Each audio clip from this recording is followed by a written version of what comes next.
Nessa quinta aula de mecânica dos fluidos, nós veremos os medidores de velocidade e de vazão. Então, como conteúdo da aula, vamos ver quais formas podem ser feitas a medição de velocidade de vazão e depois focar nos medidores com base na diferença de pressão, que seriam o tubo de Pitot e os medidores por obstrução, incluindo a placa de orifício, medidor bocal e medidor Venturi.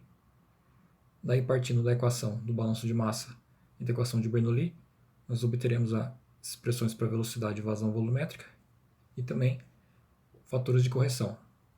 Ao final, uma tabela listando as principais características desses medidores é fornecida para servir como base de comparação.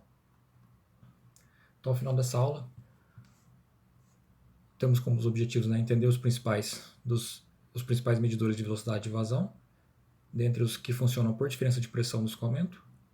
Nós vamos então aplicar a equação de Bernoulli e, com isso, obter expressões para velocidade ou vazão volumétrica.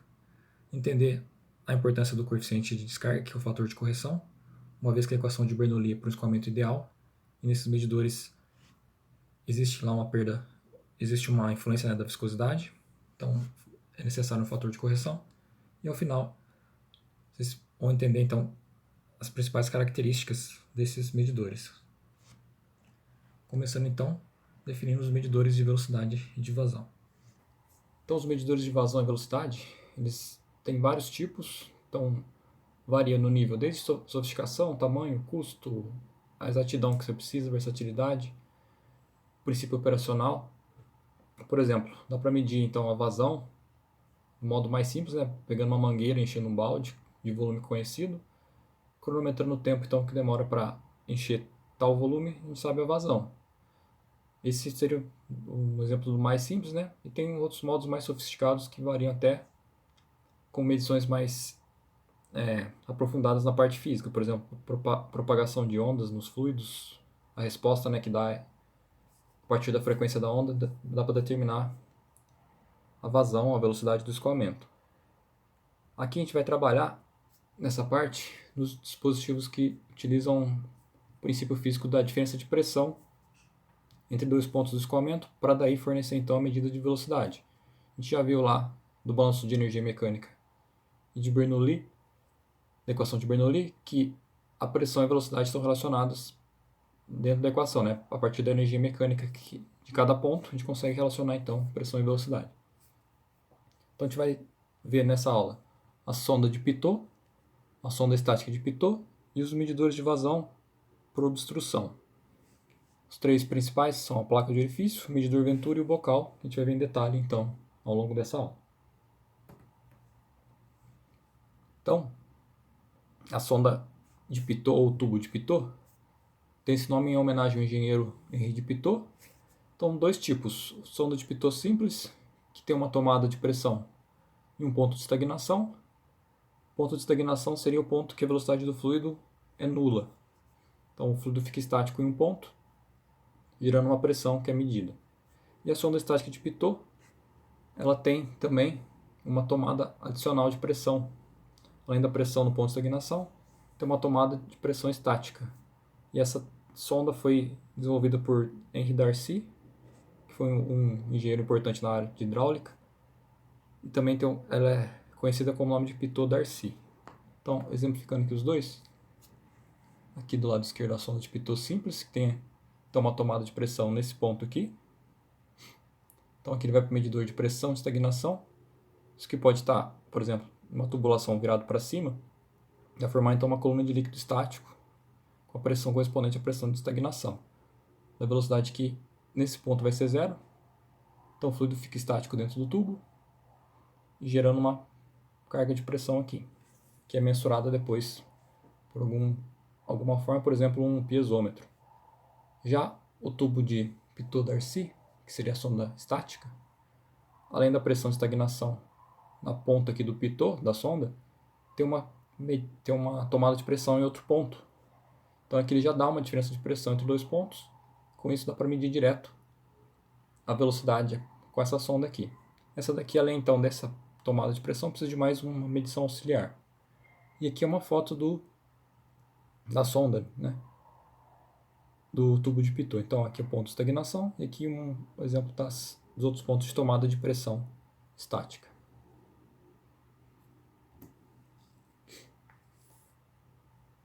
Então, para escoamento com velocidades relativamente altas, velocidade suficientemente alta, o atrito entre os pontos 1 e 2, né, a tomada de pressão, estagnação e estática, o atrito é desprezível, já que isso aqui é uma sonda. Normalmente ele é fino, né, por exemplo, da ordem do tamanho de uma caneta, por exemplo. Então, se o atrito é desprezível entre os dois pontos, dá para aplicar Bernoulli. Então já facilita a análise. Então, se a gente aplicar Bernoulli entre os pontos 1 e 2 aqui só ressaltando, né, o ponto 1 e o ponto 2, vão fornecer as pressões 1 e 2, de modo que a diferença dos dois vai ser medida por algum mecanismo que fornece, né, pressão diferencial, por exemplo, um transdutor de pressão ou um manômetro. Então a gente vai ter, né, essa pressão aqui, essa diferença de pressão fornecida, por exemplo, com os conceitos que a gente viu na aula de estática e manometria. Então aqui analisando. Ponto 1, ponto de estagnação. Pressão vai ser pressão 1. Velocidade 1 nesse ponto vai ser 0, já que a estagnação, o fluido vai preencher aqui, de tal forma a fornecer a leitura, e ele vai parar. Então o escoamento vem, para aqui, contorna e continua a escoar. Então aqui V1, ponto de estagnação, velocidade 0.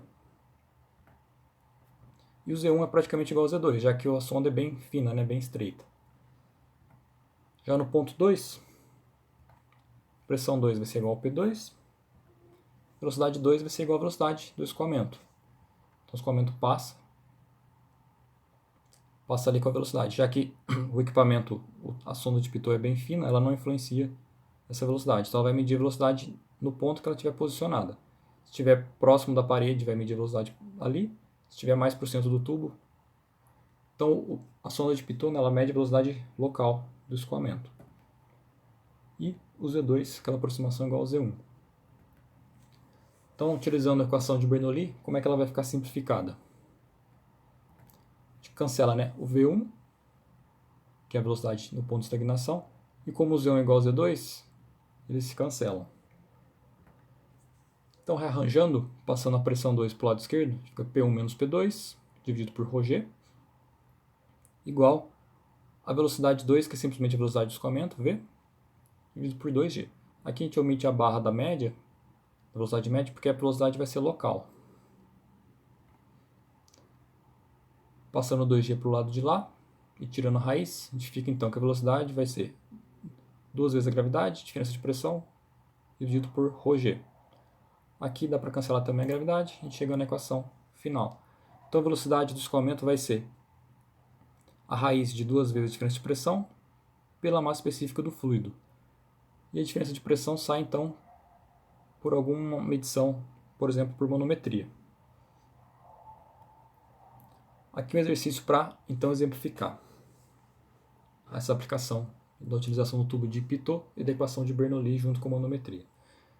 Então a gente tem aqui um piezômetro, que é um tubo que vai estar conectado na tubulação, um tubo vertical, e um tubo de Pitot simples aqui, estão colocados num tubo horizontal, onde está escoando água.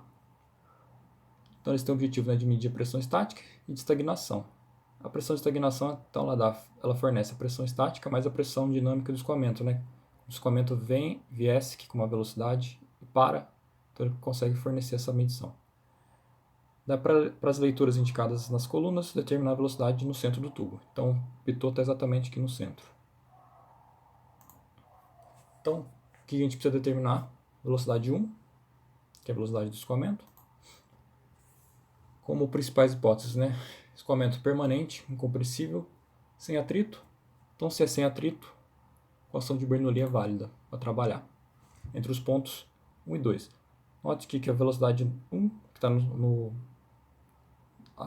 depois, né, do tubo de Pitot, é a mesma velocidade que do ponto 1, onde está conectado o piezômetro, e também seria a mesma velocidade daqui, de qualquer ponto do escoamento no centro do tubo, já que tem regime permanente com a mesma área.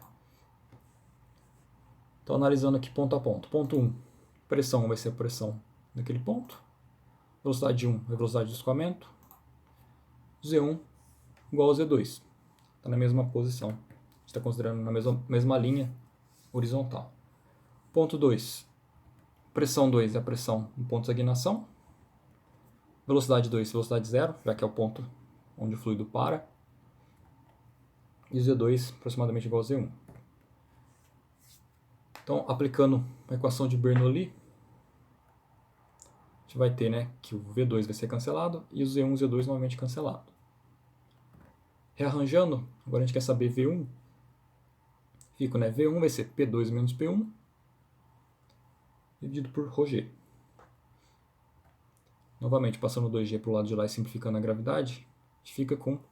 Note que aqui P2, que a velocidade fica, né, P2 menos P1, porque aqui a pressão 2 ela tem um valor numérico maior que a pressão 1 pelo tipo de medição feita. Já que aqui é a pressão estática e aqui a pressão estática mais a pressão dinâmica. Então, como determinar P2 e P1?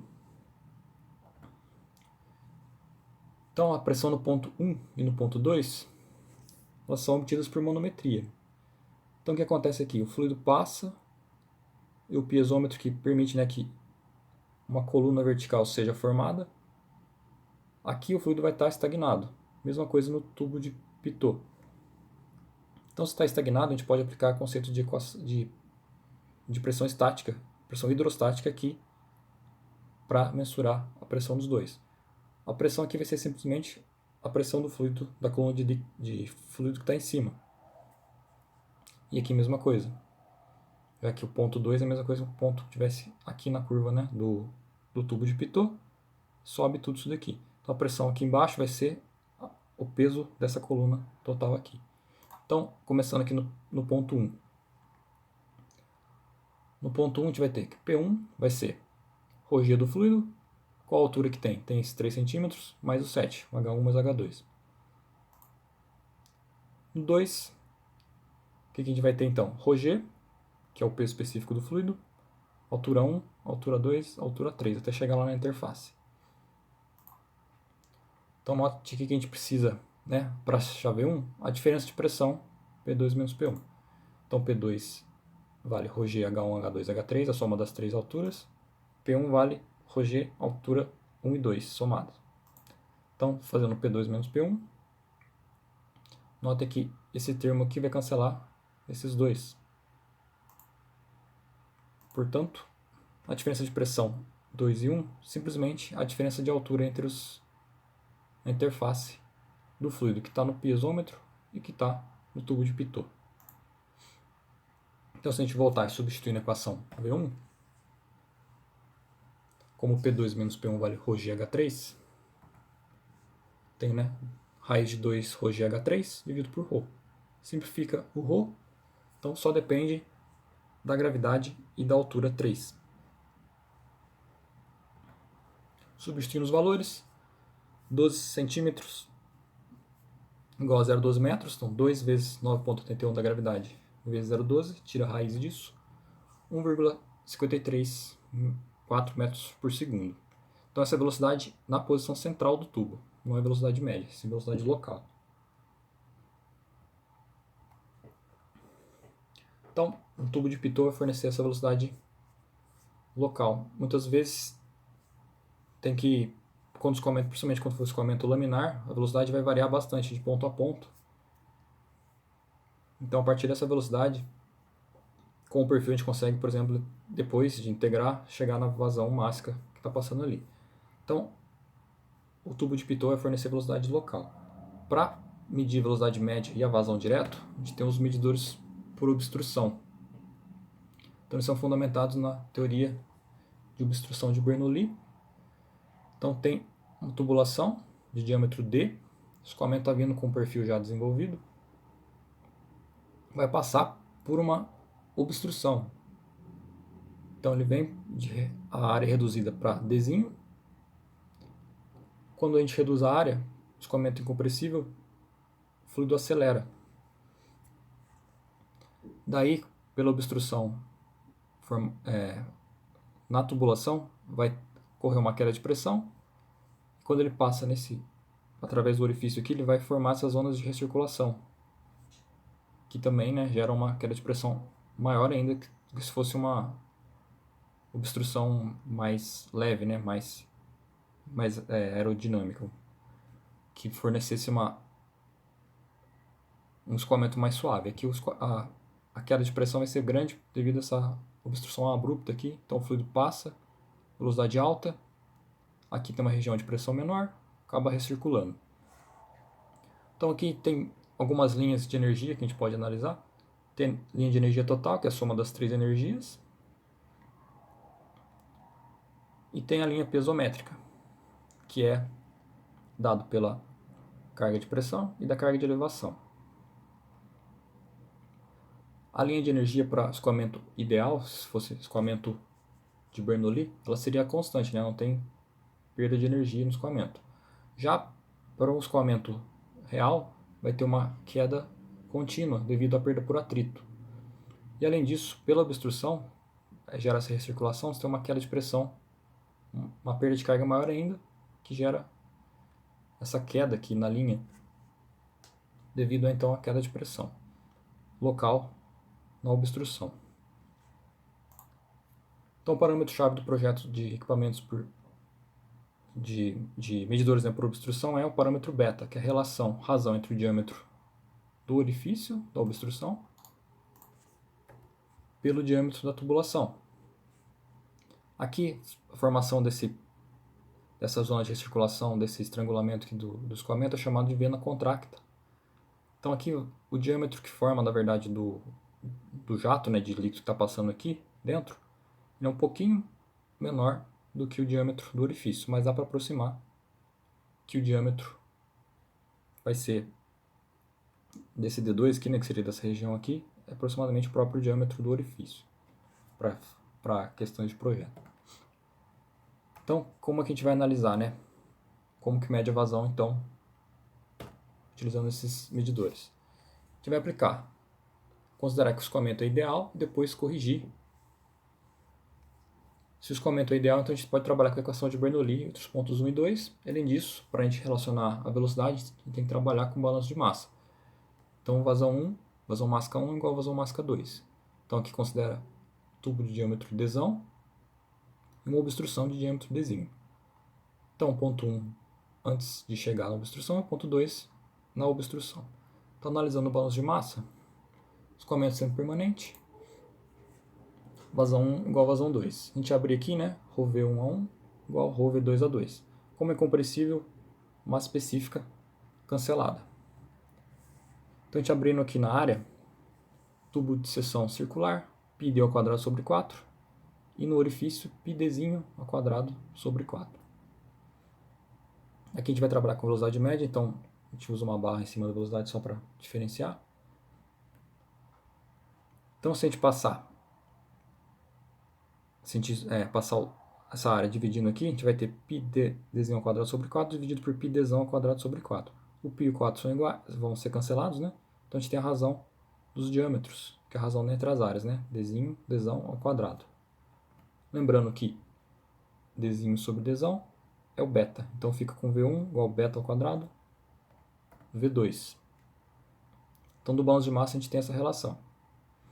Lembrando que beta é diâmetro do orifício pelo diâmetro da tubulação. Então se a gente aplicar a equação de Bernoulli entre os pontos 1 e 2, o que a gente vai ter aqui? O que a gente vai ter, né? Pressão nos dois pontos, pressão é diferente nos dois pontos, já que aqui vai criar, né, uma queda de pressão. E o V2, o V1 e o V2 também existem. A única simplificação que a gente vai fazer aqui é que o Z1 é igual ao Z2. Então a gente vai cancelar as elevações, já que elas são iguais. Então se a gente rearranjar, passando P2 para lá, P1 menos P2 igual a diferença das velocidades ao quadrado dividido por 2G. Então, de Bernoulli a gente obtém essa relação. Se a gente então usar as duas, a gente consegue relacionar. Aqui, né, a gente tem V1 em função de V2. A gente substituir balanço de massa Bernoulli, a gente vai conseguir ficar com uma velocidade só, e relacionar isso com a diferença de pressão. Então, sabendo uma velocidade, a gente consegue determinar a vazão em função da queda de pressão. Então a gente vai substituir balanço de massa na equação de Bernoulli. Então V1 ao quadrado aqui, substituir por beta ao quadrado, V2 tudo ao quadrado. Se a gente fazer aqui, né, a matemática, fica beta a quarta por V2 ao quadrado. A gente consegue então deixar em evidência V2, então fica 1 menos beta a quarta. Tudo isso igual, passo 2G para o lado de cá, 2G, diferença de pressão, sobre ρg.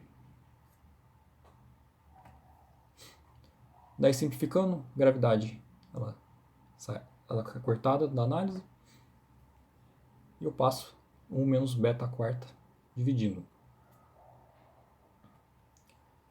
Finalmente a gente chega na expressão. Então tiro a raiz, fica 2 vezes a diferença de pressão, dividido por ρ, massa específica do fluido que está escoando, vezes multiplicado por esse termo aqui, 1 menos beta a quarta. Lembrando que o beta leva em consideração então a razão entre os diâmetros. Então essa aqui é a equação para determinar V2. Então para a gente chegar na vazão volumétrica, se a gente está trabalhando com V2, a área que a gente tem que trabalhar é a área do orifício, né? Que seria no ponto 2. Então V2 a gente obteve lá, substituindo a área do orifício, né, πdzinho ao quadrado sobre 4, multiplicado pela velocidade 2. Que então, né, essa equação que a gente obteve, ela é obtida a partir da equação de Bernoulli. Ou seja, os efeitos de atrito foram desprezíveis, a perda de carga foi desprezada. No entanto, a gente viu lá que a obstrução gera uma perda de carga que não é recuperável, uma perda de carga grande. Como faz para corrigir isso? Utiliza um coeficiente de descarga, de modo similar que a gente viu lá para o tanque de descarregamento de tanque. Então a vazão volumétrica real vai ser um CD, o coeficiente de descarga, pela área do orifício, diferença de pressão, que pode ser por manometria, e a razão, né, 1 menos beta a quarta, que leva em consideração então a diferença dos diâmetros do orifício para a tubulação. Então o CD vai depender do tipo de medidor, a gente vai ver conforme descrito agora, a seguir aqui. Então primeiro tipo de medidor, mais simples, placa de orifício. Basicamente uma placa que vai ter um furo no meio. Então ela vai gerar um grande arraste, porque ela é bem abrupto, né, a mudança do escoamento. Então o escoamento está vindo aqui, passou pela placa, vai gerar então grande perda de carga. Apesar disso ele é bem simples e barato, né, porque é simplesmente a placa perfurada. Dessa forma então fornece a velocidade média. Com a velocidade média a gente determina a vazão direto, multiplicando pela área e pelo coeficiente de descarga. Então o coeficiente de descarga dele é dado por essa expressão aqui empírica. Então tem um coeficiente beta, depende então do beta, né, da razão entre os diâmetros, e também do número de Reynolds. Como o número de Reynolds depende da velocidade, a equação fica iterativa, então tem que estimar um Reynolds, calcula o CD, aí recalcula a velocidade para ver se deu igual. No entanto, o que vai acontecer? Quando os Reynolds são muito altos, o coeficiente ele tende a ser 0,61. Então, como valor inicial, como uma estimativa boa, a gente pode sempre considerar que o CD de uma placa de orifício vale 0,61. Depois que calculou a vazão, a gente pode recalcular o Reynolds, pode ver que o CD vai dar bem próximo de 0,61, então não precisa ficar recalculando sempre. Isso, por exemplo, para fazer os exercícios na mão. Se estiver usando uma planilha, fica mais fácil fazer o processo iterativo. Daí as tomadas de pressão, que vão estar ligadas no manômetro ou em algum outro transdutor de pressão, elas são padronizadas em função do diâmetro. Então o livro do White traz padronização, se vocês quiserem ver melhor isso. Então, onde tem que ser colocado, né? Porque não pode colocar muito para frente, senão perde aquela formação da vena contracta e não mede a pressão no lugar certo, queda de pressão. Outro tipo de medidor é o bocal. Ele minimiza a perda de carga. No entanto, eles são um pouco mais caros que as placas de orifício, porque ele fornece, né, uma obstrução mais suavizada que o escoamento consegue consegue contornar de forma melhor, gerando uma perda de carga menor. O CD também é dado em função do beta e do Reynolds, também é iterativo, no entanto, fica próximo de 1, se for bem projetado. E o medidor Venturi, que é um medidor cônico, onde o atrito é praticamente desprezível. Eles são mais difíceis e caros para serem fabricados, já que tem que ter como o ângulo é bem suave, eles ocupam um bom trecho da tubulação, né? Então o diâmetro tesão da tubulação vem aqui, aí tem uma redução de 21 graus até chegar na garganta, depois ele volta a expandir o cone, então, de 7 a 15 graus, então ele ocupa um espaço bem maior na tubulação, no entanto eles fornecem eles não geram, né, uma perda de carga muito grande. Aqui o CD só depende do beta, então dá para ser obtido direto, não é iterativo. Então, sabendo então o diâmetro da garganta e o diâmetro da tubulação, a gente tem o CD. Também vai dar próximo de 1. Então a perda de carga é praticamente desprezível. Aqui um resumo dos tipos de medidor. Então a gente tem, o Pitot Darcy, ele vai fornecer a velocidade local. Então o custo dele é baixo, é uma sonda simples. A perda de carga é pequena porque ele, pelo próprio ser uma sonda, né, ele não atrapalha muito o escoamento. E não precisa de correção aqui no coeficiente de descarga. E os outros 3 são medidores de obstrução, então eles vão fornecer velocidade média, consequentemente a vazão sai direto. Então a placa de orifício, perda de carga é grande, custo é baixo. O CD dela é 0,61, ou seja, praticamente 40% da energia foi perdida ali, energia cinética do escoamento. O Bocal e o Venturi, eles fornecem uma perda de carga média ou praticamente desprezível no caso do Venturi, e o custo vai aumentando, né? O Bocal um pouco custo intermediário e o Venturi custo alto. No entanto, os dois têm um CD próximo de 1. Então, praticamente, o escoamento é ideal ali, com a perda de carga, principalmente no Venturi, sendo desprezível. Então, nessa aula a gente aplicou a equação de Bernoulli nos medidores de velocidade e vazão. A gente viu que para medidores de velocidade média é necessária uma correção no escoamento, já que Bernoulli considera o escoamento ideal, mas tem sempre uma perda de carga ali inerente, né, do orifício, da obstrução. Então na próxima aula, essa é a última aula que eu comento ideal que a gente trabalha com esses CDs, na próxima aula a gente vai entrar com a parte de viscosidade para, enfim, determinar as perdas de carga por atrito. Então, até a próxima aula.